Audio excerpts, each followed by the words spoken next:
नमस्ते छात्रों, आज हम कर रहे हैं पत्र लेखन। तो आज हम एक उदाहरण करेंगे, इसका एक सैंपल पत्र लेखन का करेंगे। तो अनौपचारिक पत्र है। हंसी सबसे बड़ी दवा है, यह बताते हुए अपने मित्र को एक पत्र लिखना है। तो आइए शुरू करते हैं। तो पहले यहाँ देख सकते हैं आप एड्रेस लिखा हुआ है।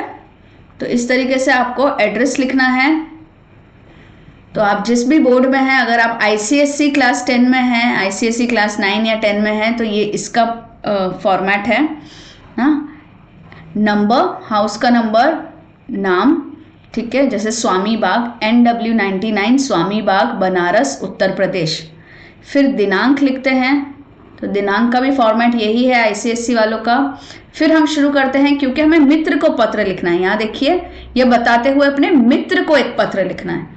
तो हम कैसे स्टार्ट करेंगे? प्रिय मित्र, है ना, प्रिय मित्र, सप्रेम नमस्कार। मैंने एक वीडियो बनाया है पहले भी, जिसमें मैंने आपको बताया था कि अगर मित्र हो तो उसके स्टार्टिंग में क्या लिखते हैं। अगर माँ हो, बाप हो, या अपना भाई हो, ठीक है, माता पिता, भाई, फिर दादी, बुआ, स्कूल टीचर, उन सब के लिए अलग अलग मैंने आपको बताया था। तो मित्र के लिए सप्रेम नमस्कार। मैं यहाँ कुशल पूर्वक हूँ, ठीक है, कि मैं यहाँ एकदम अच्छे से हूँ। तुम्हारे पत्र से ज्ञात हुआ मतलब पता चला कि, यहाँ ध्यान रहे कि यहाँ पे छोटी ई की मात्रा आएगी, कि तुम्हारी तबीयत कुछ ठीक नहीं है, कॉमा, इसलिए तुम थोड़े चिंतित हो, इसलिए तुम थोड़े परेशान हो। मित्र, फिर यहाँ देखिए एक्सक्लेमेशन मार्क लगाया है। मित्र, मैं सबसे पहले तो तुमसे यही कहूँगा कि फिर आपका स्टेटमेंट, यहाँ पे भी देखिए आपने जब की लिखा है तो इसके बाद स्टेटमेंट है। तुम्हारे पत्र से ज्ञात हुआ कि तुम्हारी तबीयत कुछ ठीक नहीं है, इसलिए तुम थोड़े चिंतित हो। मित्र, मैं सबसे पहले तुमसे यही कहूँगा कि चिंता या दुख किसी भी बीमारी को ठीक नहीं कर सकते। तुम खुश रहो, हंसते रहो, तो तुम्हारी आधी तबीयत तो वैसे ही ठीक हो जाएगी। तुमने, फिर पूर्ण विराम लगाना है, तुमने अपने घर के आसपास पार्क आदि में सुबह के समय या शाम को एक साथ लोगों को हंसते हुए देखा होगा। यह भी एक प्रकार का व्यायाम ही है, यानी एक्सरसाइज ही है, कॉमा, इससे लोग तनाव मुक्त होते हैं। तनाव मतलब स्ट्रेस और मुक्त मतलब फ्री, तो स्ट्रेस फ्री होते हैं। यह एक ऐसी दवा है, कॉमा, जो कड़वी हो ही नहीं सकती। पूर्ण विराम, इस दवा के लिए कुछ भी खर्च करने या डॉक्टर से पूछने की आवश्यकता भी नहीं, यानी जरूरत भी नहीं। पूर्ण विराम, मेरे कहने पर तुम इस नुस्खे को आजमा कर देखो। पूर्ण विराम, और एक पैराग्राफ जैसे आपने लिख लिया, मैंने आपको बताया था जब हम लेटर राइटिंग कर रहे थे, पहले एक इंट्रोडक्टरी लाइन होती है, फिर एक फर्स्ट पैराग्राफ, ठीक है, फिर आपका सेकंड पैराग्राफ। तो अब सेकंड पैराग्राफ चेंज हुआ है। तुमने यह कहानी तो सुनी होगी। एक राजा था, वह बहुत ही नेक था। वह प्रजा को हमेशा खुश रखना चाहता था। वह चाहता था कि उसके राज्य में सब सुखी रहे तथा राज्य हर प्रकार से समृद्ध हो, यानी प्रॉस्परस हो।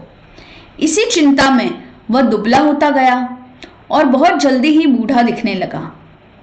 प्रजा तो पता ही है ना आपको, जो उस प्रदेश में रहते हैं, वहाँ की जनता, प्रजा उसे बहुत चाहती थी। उसके दुख से प्रजा भी दुखी थी। राजा बीमार रहने लगा था। उसकी बीमारी का कारण कोई वैद्य ढूंढ नहीं पा रहे थे। वैद्य यानी जो डॉक्टर्स, उस जमाने के जो डॉक्टर्स होते थे, जो जड़ी बूटियों से ठीक करते थे, उसे हम वैद्य कहते थे, वैद्य। तो इसकी बीमारी का कारण कोई वैद्य ढूंढ नहीं पा रहे थे। तभी पड़ोसी राज्य का एक युवक वहां आया। पड़ोसी मतलब नेबर, है ना, नेबरिंग स्टेट का एक युवक, एक जेंटलमैन, एक यंग लड़का वहां आया। उसने देखा कि राजा व प्रजा सभी दुखी है। उसने दरबार में तरह तरह के करतब दिखाकर, करतब यानी जैसे कि एक्सरसाइज या अलग अलग तरीके के स्टंट्स होते हैं ना, स्टंट्स दिखाते हैं ना क्लाउन्स वगैरह, तो करतब दिखाना होता है। जैसे सर्कस में करतब दिखाते हैं क्लाउन्स, तो उसने तरह तरह के करतब दिखाए। वह चुटकुले सुनाकर, चुटकुले तो आपको पता ही है, जोक्स सुनाकर लोगों को व राजा को बहुत हंसाया। राजा स्वस्थ दिखने लगे, वह प्रजा खुश हो गई। उसने सबको समझाया, क्या समझाया? कि हंसी सबसे बढ़िया दवा है, इसके अभाव में यानी इसकी कमी में बीमारी आती है। आशा है तुम मेरी बात समझ गए होंगे, है ना। फिर लास्ट में कंक्लूजन वाला लाइन, शीघ्र यानी जल्दी ही स्वास्थ्य लाभ की कामना के साथ, है ना, तुम्हारा स्वास्थ्य अच्छा हो जाए उसी की कामना करते हुए या उसी की प्रार्थना के साथ, तुम्हारा मित्र वरुण। ठीक है, तो अगर आपने मेरा पहले वाला वीडियो नहीं देखा है जहां मैंने आपको टिप्स दी थी कि किस तरीके से लेटर्स लिखते हैं, औपचारिक और अनौपचारिक पत्र कैसे शुरू करते हैं, कैसे एंड करते हैं, तो वो वीडियो ज़रूर से देखिएगा। ये वाला जो लेटर है मैंने इस बुक से लिया है, complete course for ICSE Hindi for class 9 and 10 Oswal Gurukul की ये बुक है।